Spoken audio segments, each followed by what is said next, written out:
Hi എല്ലാവർക്കും രേഖാസ് kitchen വേൾഡിൻ്റെ പുതിയ വീഡിയോയിലേക്ക് സ്വാഗതം. അപ്പോൾ ഇന്ന് നമ്മൾ ഉണ്ടാക്കാൻ പോകുന്നത് ഏട്ടത്തളിയും കായാണ്.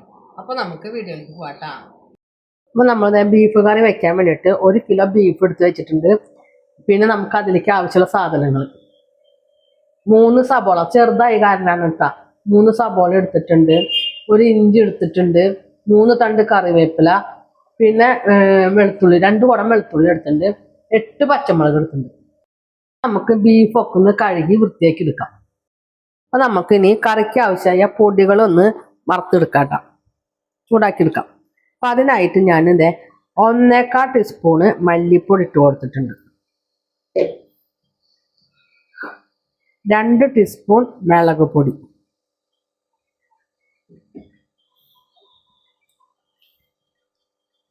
1 ടീസ്പൂൺ കാശ്മീരി മുളക് പൊടി, 1/4 ടീസ്പൂൺ മഞ്ഞൾപ്പൊടി. ഇത് നല്ല പോലെ നമുക്ക് പച്ചമണം മാറുന്ന വരയ്ക്ക് ഇളക്കി കൊടുക്കാം. നമ്മുടെ മുളക് പൊടിയുടെ ഒക്കെയും പച്ചമണം മാറിയിട്ടുണ്ട്, നന്നായി മൂത്ത് വന്നിട്ടുണ്ട്. ഇനി നമുക്ക് സ്റ്റവ് ഒക്കെ ഓഫ് ആക്കാം. കറി ശരിയാക്കാനായിട്ട് ഒരു കുക്കർ എടുത്ത് വെച്ചിട്ടുണ്ട്. അതിലേക്ക് നമ്മുടെ ബീഫൊക്കെ ഇട്ട് കൊടുക്കാം. കഴുകി വാല വെച്ചതാണ് കേട്ടോ. എല്ലാ ബീഫും ഞാൻ ഇട്ട് കൊടുത്തിട്ടുണ്ട്. അപ്പൊ നിങ്ങൾ മേടിക്കുമ്പോൾ എപ്പോഴും നെയ്യുള്ള ബീഫ് മേടിക്കുക. അപ്പൊ നമുക്ക് അധികം ഇതിൽ വെള്ളമൊന്നും ചേർക്കേണ്ടി വരില്ല. ഇതിലേക്ക് നമുക്ക് അരിഞ്ഞു വെച്ച സബോള ചേർത്ത് കൊടുക്കാം. അതുപോലെ ഇഞ്ചി, നമ്മൾ എളുപ്പത്തിലാണല്ലോ കറി ഉണ്ടാക്കണം, അപ്പൊ എല്ലാം കൂടി കൂട്ടി തിരുമ്പി വെക്കുന്നു. പച്ചമുളക്, വെളുത്തുള്ളി, വേപ്പിന്റെ ഇല തണ്ടോട് കൂടിയിട്ട് തന്നെയാണ് ഇടുന്നത് കേട്ടോ, നാടൻ വേപ്പിന്റെ ഇലയാണ്.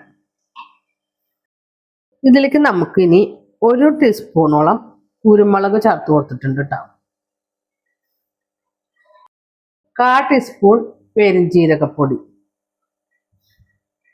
1/4 ടീസ്പൂൺ തന്നെ ഗരം മസാല. നമുക്ക് നേരത്തെ വറുത്ത് വെച്ച പൊടി ചേർത്ത് കൊടുക്കാം.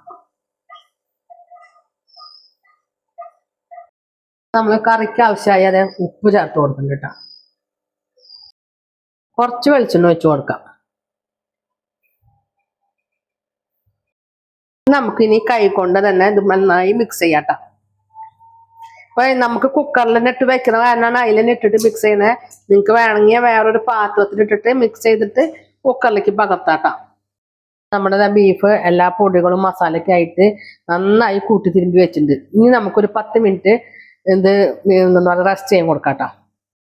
നമ്മൾ 1/2 മണിക്കൂറോളം റെസ്റ്റ് ചെയ്ത് വെച്ചിട്ടുണ്ട്. ബീഫിലേക്ക് നമുക്ക് ഒരു 1/2 ഗ്ലാസോളം വെള്ളം ഒഴിച്ചു കൊടുക്കാം. കാരണം ഇത് കറി ആയിട്ടാണ് വെക്കുന്നത്. അപ്പൊ നമുക്ക് ഇത്തിരി ചാറ് വേണ്ടി വരും. അതുകൊണ്ടാണ് ഒരു 1/2 ഗ്ലാസ് വെള്ളം ഒഴിക്കുന്നത്.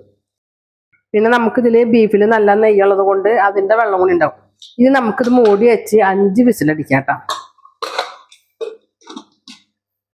നമുക്ക് സ്റ്റൗവൊക്കെ കത്തിച്ചു കൊടുക്കാം. പിന്നെ നമ്മൾ 5 വിസിൽ എന്ന് പറയുന്നത് ബീഫിന്റെ വേവ് അനുസരിച്ച് നമുക്കിത് കൂട്ടിയും കുറച്ചും എടുക്കാം. 5 വിസിൽ കഴിഞ്ഞതിന് ശേഷം നമ്മളിത് തുറന്നു നോക്കിയിട്ട് വെന്തില്ലെങ്കിൽ 2 വിസിലും കൂടിയും അടിക്കാം. നമ്മൾ കുക്കറിൽ ആദ്യം 5 വിസിലടിച്ചു. 5 വിസിലടിച്ചതിന് ശേഷം എയറൊക്കെ പോയപ്പോൾ ഞാൻ തുറന്നു നോക്കി. അപ്പൊ ബീഫ് വെന്തുണ്ടാകുന്നില്ല. പിന്നെ നമ്മൾ വീണ്ടും ഒരു 3 വിസിലും കൂടെ അടിച്ചിട്ടാണ് വെച്ചേക്കുന്നത് കേട്ടോ. നമുക്ക് കുക്കറിന്റെ മൂടിയൊക്കെ ഒന്ന് തുറന്നു നോക്കാം.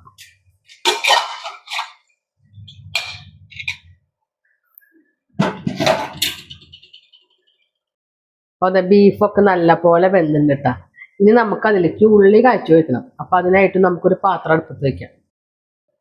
പാത്രമൊക്കെ നമ്മൾ വെച്ചിട്ടുണ്ട് കേട്ടോ. അപ്പൊ ആ പാത്രങ്ങളൊക്കെ ചൂടായിട്ടുണ്ട്. നമുക്ക് അതിലേക്ക് വെളിച്ചെണ്ണ വെച്ച് കൊടുക്കാം. അത്യാവശ്യം നെയ്യുള്ള കാരണം നമ്മൾ കുറച്ച് വെളിച്ചെണ്ണ വെച്ച് കൊടുത്തിട്ടുള്ളൂ. ഇതിലേക്ക് നമ്മൾ അരിഞ്ഞു വെച്ച ഉള്ളി ഇട്ട് കൊടുക്കാം. അതിൻ്റെ ഒപ്പം തന്നെ 2 തണ്ട് കറിവേപ്പില. അപ്പൊ ഉള്ളി അല്ലാതെ നല്ല പോലെ മൂത്ത് വന്നിട്ടുണ്ട്. ഇതിലേക്ക് നമുക്ക് വേവിച്ച് വെച്ച ബീഫ് വെച്ച് കൊടുക്കാം കേട്ടോ.